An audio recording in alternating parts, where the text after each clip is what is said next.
Hail, Pandawans and Templars! Welcome to another brutal doodle Orctober Tuesday. How is everyone today? Today I am doing a little tribute to, of course, two of my favorite things. Orcs, as you know, and heavy metal. So this is where we're at right now. So I'm doing a couple concepts. Which pose am I going to do? Today I am combining orcs and some of the character elements from one of my favorite bands, Hammerfall. Right? So here we go.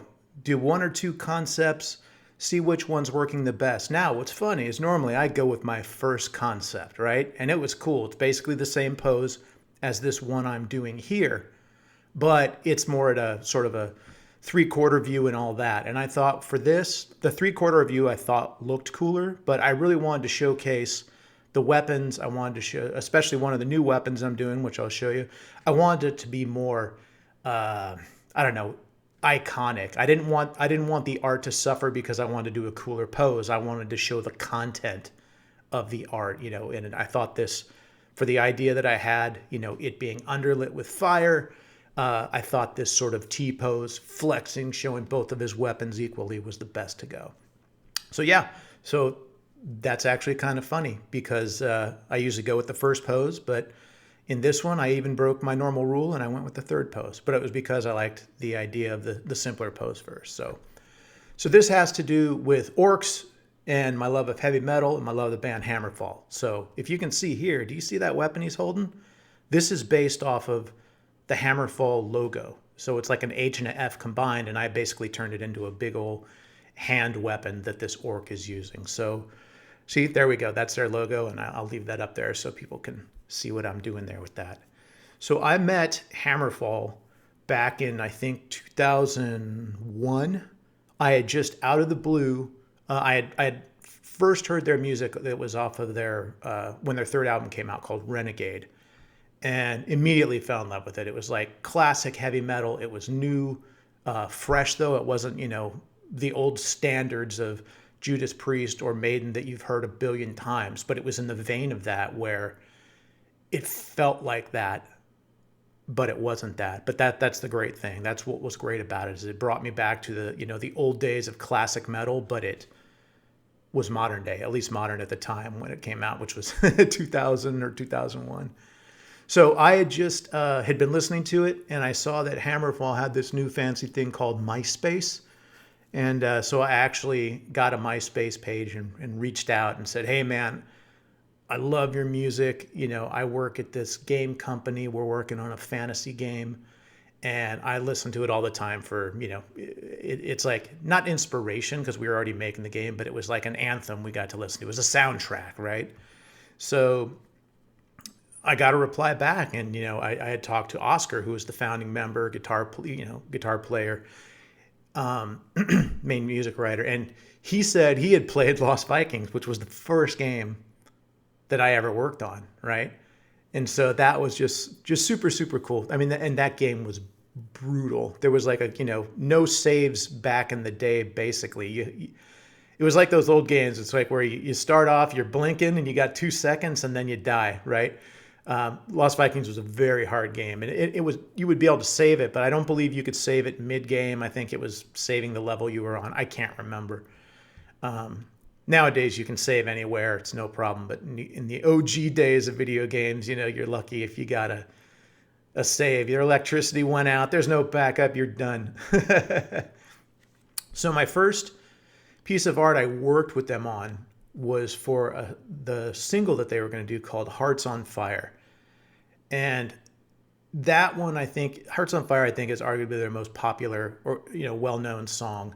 They usually close out their shows with it. It's a huge audience anthem. Everyone knows it. Everyone gets involved. Usually the audience sings the whole first verse, right? It's known so well. So I did the artwork for that. Now, that album was, I'll still have to say Renegade was my favorite, not because I think it's their best, but that's just what I got introduced on. So but their album Crimson Thunder was the first album I worked on, and that album, I friggin' love that album. It's got Riders on the Storm, which I think they still open most of their shows with. Maybe not now because They got some new albums out, stuff like that. But they used to open with that all the time. I love that song. My favorite on the album probably was Trailblazers. So Pandawans, do your homework, look up Trailblazers, Hammerfall from Crimson Thunder. That's one of my probably favorite songs. But what I thought was funny was the artwork for Hearts on Fire. It had Hector standing in this sort of like lake, river of blood. There was this fire and rain coming from the sky, and this bad guy that got introduced was this fiery dude and all that sort of stuff. And there was like sort of skeletons and undead impaled on sticks and stuff like that. The funny thing is that was for Hearts on Fire, but the lyrics for my favorite song, Trailblazer, has stuff like, rivers running red and fiery rain, lake of fire, autumn wind carrying the dead. And what's funny is there's like, it says, we rode the lightning, right? And so in the Hearts on Fire artwork, it's got all that. And then Hector's standing smack dab in the middle, all lit up with blue lightning and all that kind of stuff. So I wonder, I don't know, Hammerfall guys can answer this or not. It seems to me that maybe the first single was going to be Trailblazers, but then they did Hearts on Fire, and they're like, oh yeah, Hearts on Fire is it. So I don't know, maybe, but that's what it felt like to me. And the album cover, it featured the bad guy more. He wasn't like a sort of an apparition on the front cover. On the Hearts on Fire, he's like this swirly fire sort of tornado-y thing with the bad guy's torso coming out. And then on the album, he's standing there fighting Hector, who's their mascot, the name of him, Hector the Mighty Templar of Steel. So, yeah, but with that one, that was my first like kind of, the first cover. But in the Hearts on Fire, it's the back of Hector. On this one, we see him in the front, and I kind of pushed some of the design of Hector just a little bit. He was still the same warrior, but I added a shield, which was basically from, I think, on Legacy of Kings, which was their second album. There were these shields on the wall. Excuse me. And so I added that onto the character. And the main bad guy, like Hector had, I think, they're in his chest plate on this one, but it has like the symbol of the sun and the moon. Well, the bad guy is stealing the sun, the fire from Hector on this cover. And so I really pushed like the sun and the moon on that. I added the shield. And what was cool was like the first three albums, Hector was largely the same. And for the fourth one, the Crimson Thunder, I kept him largely the same too. But I was going to see the band, like the first time I was going to see them. And so I kind of did this collage, this picture where I pushed Hector a little bit. And they liked that. So what I did was, and I think that ended up being used for One Crimson Night, which was a live album. So just for fun, I did this, picture of Hector where I even pushed him more. And like I've always been a huge Iron Maiden fan. And when like every album, Eddie was different. Like he basically started out as like a street punk on the first two albums, and then he got the mental patient treatment on Peace of Mind. Then he was like an Egyptian pharaoh, and a flying ace, a trooper. Then somewhere in time he was a cyborg, and it just kept moving on. And I love that. So I really wanted to try to like push that just on a picture of Hector. And this was for nothing. This was just for fun. I didn't want to do anything like that crazy on an album, right? So I did this picture based off of a song that they had called The Legend Reborn. And all it had was, I was just listening to it, and they have this one lyric that says, flying on wings of steel, and boom, that was it. Hector suddenly had steel wings. And then I was thinking, for in my own kind of lore that I keep in my head for these characters, I'm like, oh, well, Hector fought the bad guy on Crimson Thunder. Of course he won. So this bad guy had this fiery sort of flail. And I'm like, well, now Hector's going to have another hammer, a fiery hammer. So in this, in this image, he has these, big wings of steel. In one hand, he's got the hammer of lightning. The other hand, he's got this hammer of fire. And then I threw this cool sort of cloak, this Doctor Doom, or someone had said Skeletor one time, cloak over his head.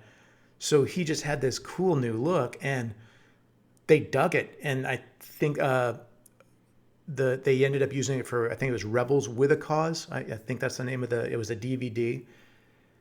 And since then we kind of been, pushing the look of Hector. They were cool with kind of pushing it. So for the next album, after the Crimson Thunder, he was largely the same, but he was like kind of frozen in stone, which was frozen in stone, either frozen in ice or carved in stone. Carved in stone. Either way, it works, right? Sounds cool. Sounds like a great name for an album cover or a band. We are frozen from stone. Yeah, so he was like this stone statue, and then in the next album, he was sort of that version, but now back to being normal. And then the following version, he was the broken up, battered version of it with broken wings and all that. And then with Infected, I didn't do the album cover for that, but for the single that I did, it was like a zombie Hector, right? And I, of course, have the sort of story of all this, how it goes from being the fiery warrior with the hammer to the broken, frozen version, all that stuff. And then I did it was Revolution, I believe, and it was for the song called Bushido. How did I forget that? But I made this samurai version of Hector, and it's funny because we ended up calling it the Hammerai, which is the friggin' greatest name. But it was like a samurai version of Hector, and instead of his wings, he had these two banners on his back. And now, going back to the image that I'm working on here, I did the same thing. I have these two banners on this, orc Templar or whatever it is. But yeah, it's sort of mirroring the wings that Hector would have. And see here they're called the rondelles, so the things that sort of protect the chest opening from the shoulder pads and the chest piece. But it has the sun and the moon. And on the tops of the banners on his back, he also has the sun and the moon. So I've been putting in that.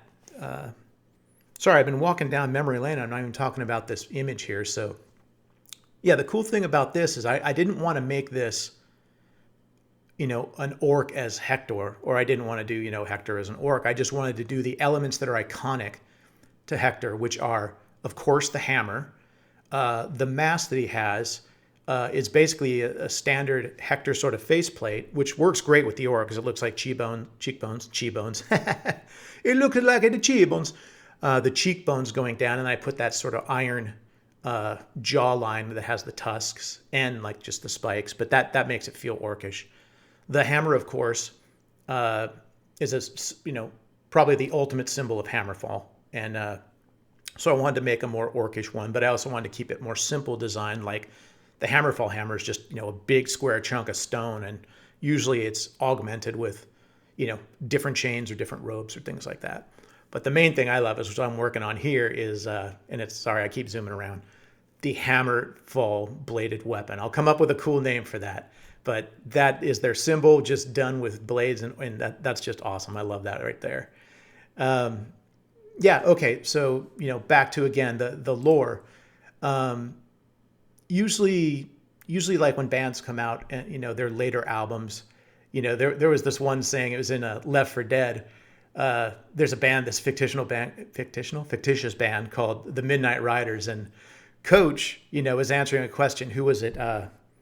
I forget the guy with the suit, the Miami Vice looking guy. I forget his name, but he's like, "Yeah, are they any good?" And Coach goes, "Yeah, man, I got all their albums, even the new stuff that ain't good no more." Fucking love that, because unfortunately, a lot of times with bands, it's like that. But not with friggin' Hammerfall, dude. Their last two albums, Dominion and Hammer Dawn, are probably some of my favorites. Like if you were to sit there and take their first two albums, yeah, and their last two albums, it's like they're just fucking perfect, all of them, right? Like the first two albums I love, the last two albums I fucking love.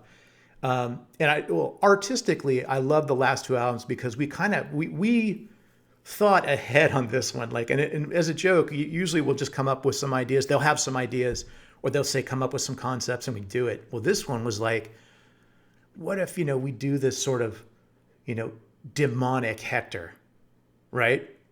Like we could do this demonic version of him, and then we're saying, oh, and then the next one could be like the angelic one. And what's cool is I forget the name of the live album they just did, but it has a sort of a blend of the heaven and hell. Where on the cover it's got, it's more of a fun, lighthearted album cover compared to normal. It's got Hector playing, guitar to the demonic legions, and at the bottom it's all fire, and at the top you see like these sort of cathedral arches, and it's blue sky, or blue heaven. So we sort of did this walkthrough. But yeah, these last two albums are probably some of my favorite art that I've done for them. Musically, it's some of my favorite, like sorry, I'm cursing now. It's good. On Hammer Dawn, they got the song Brotherhood, which I absolutely just love. I mean, they got killer tune. Hammer Highs on Dominion, and that's like just this new, crowd anthem that everyone does. Is it? No, is Hammer High on Dominion? I believe so. Let me check. I'm being smart and looking. No, it's on their previous album, which is Built to Last, right? There it is. Yeah, Built to Last, dude. Friggin' awesome. I did the art for the single Hammer High, and on the artwork, Hector's hammer is not high. It's just standing low. I'm like, I can raise it up. They're like, don't worry about it. All right. Well, anyways, Pandawans and Templars, this was so fun. Just hanging out, talking about metal and orcs and all that. And, there's some little hidden gems in some of the day job stuff. Like I used the hammer in one of the icons, I think, and the helmet, same thing. But hey, I'm going to let everybody go now. Pandawans, Templars, keep your hammer high and remember your ABCs. Always be creating. Hail!